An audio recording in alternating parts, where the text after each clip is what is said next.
Some voices command attention while others maintain it. Before the Spinners became one of the smoothest soul music groups ever, there was gold singles, sold out gigs, and immortal love ballads. There was a voice that rose over the harmony. This voice was pure, effortless, and unmistakable. This is a story of the Spinners' falsetto, a silent leader whose voice helped carry the sound of soul music through generations. The centerpiece of today's video is all about Bobby Smith. Now before we start, let's be sure to leave a like on the video, subscribe to the channel, and push that notification bell to be sure you won't miss out on any more uploads. Now without further ado, let's cue that intro.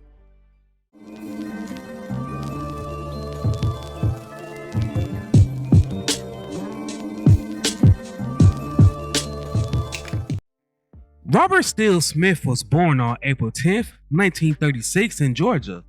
His family relocated to Detroit, Michigan in 1953 when he was 17 years old.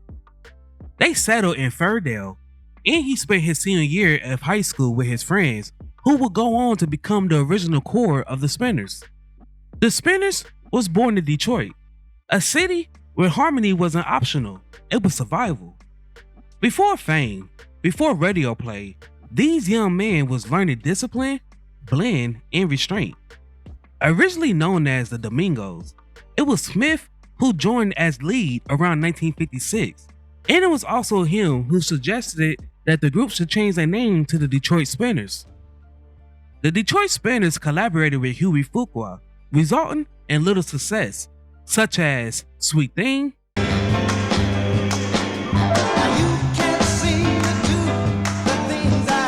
and That's What Girls Are Made For. And then again, they'll make you. Following that promising result, Motown signed them in 1964.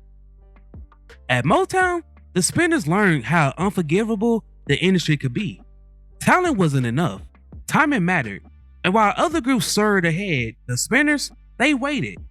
And through it all, Bobby Smith remained steady. His voice carried hope, even when success felt delayed. These years taught him how to lead without ego and how to hold a group together even when the momentum was uncertain. Bobby Smith's voice stood out early, a falsetto that didn't strain, it was controlled, a tone that felt natural, emotional, and precise. Detroit sharpened that gift. That seemed to get a break when Stevie Wonder penned It's a Shame, which peaked number 14 on the pop charts, number 4 on the R&B charts, and number 20 on the UK charts. The way you mess around with the man, it's a shame the way you. Unfortunately, like other Motown groups, that was almost forgotten since Berry Gordy supposedly did not care about developing and promoting their abilities. So, the Spinners, they didn't experience popularity until Aretha Franklin convinced them to sign with Atlantic Records in 1971. The Spinners moved to Atlantic Records and everything changed. The production got warmer, the arrangements got deeper, and the emotion got closer. Bobby's falsetto now has space to breathe, glide, and connect. This era didn't replace the Spinners' identity, it revealed it. The Spinners was unique.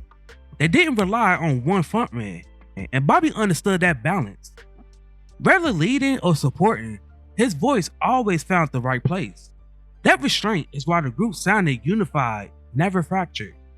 Hits during this era was How Can I Let You Get Away, which peaked number 77 on the pop charts and number 14 on the R&B charts. Baby, like I done cut you loose, and I need you, baby. The B-side to this record was I'll Be Around, that peaked at number 3 on the pop charts and number 1 on the R&B charts. That slipped away, but I know there's always a chance. Could It Be I'm Falling in Love, that peaked at number 4 on the pop charts and number 1 on the R&B charts. I don't need all those things that you. One of a Kind Love Affair, that peaked at number 11 on the pop charts and number 1 on the R&B charts.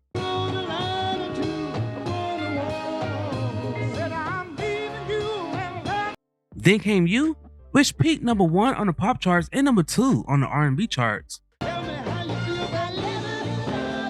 Oh, no. Can you? Games People Play, which peaked number 5 on the pop charts and number 1 on the R&B charts.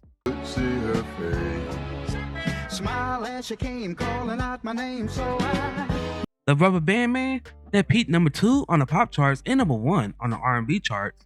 Hey, Rubber Band Man. Working My Way Back to You, that peaked number 2 on the pop charts and number 6 on the R&B charts. Been playing every day. And Cupid, that peaked number 4 on the pop charts and number 5 on the R&B charts, to mention a few.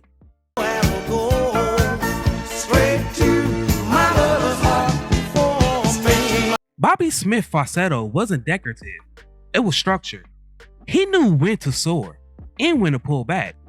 In a group that was built on harmony, his voice became the emotional guidepost, lifting choruses, softening verses, and giving the spinners their signature elegance.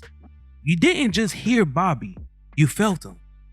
Despite Bobby lead vocals on many of the group's biggest successes, many has incorrectly attributed the majority of the group's success to its other lead vocalist, the late Philippe Wynne, who did not join the Spinners until well over a decade after its formation. Smith and Wynne had similarities in their voices, as well as the fact that they both regularly share lead vocals on several of those successes. These similarities may have contributed for their misunderstanding. In truth, Wynne was frequently miscredited on tracks on which Smith sang lead on. Smith lead vocals has always been a staple of the Spinners, despite the successions of lead singers including G.C. Cameron, Philippe Wynne, and John Edwards, among others. Smith battled lung cancer and he passed of pneumonia on March 16, 2013 at the age of 76. With the passing of fellow Spinner members C.P. Spencer in 2004, Billy Henderson in 2007, and Purvis Jackson in 2008, and Harry Framborough in 2024. There are no original members of the group living today. As years passed, Bobby Smith's voice didn't fade, it matured. His falsetto carried experienced joy, heartbreak, patience, and grace.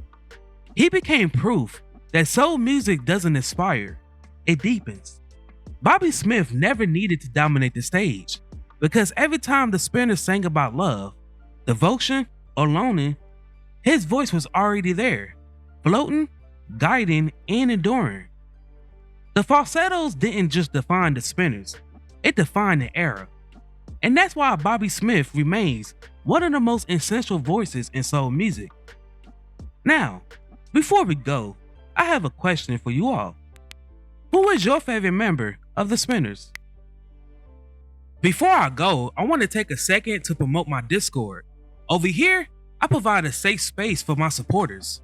We discuss music of all genres. You can provide me feedback on recent uploads, etc. If that interests you, then go ahead and check me out. The link is in my bio. While I have y'all here, if you would like to support the channel further, then feel free to become a member. By doing so, you help make these videos possible. I thank each and every one of you who supported me along this journey.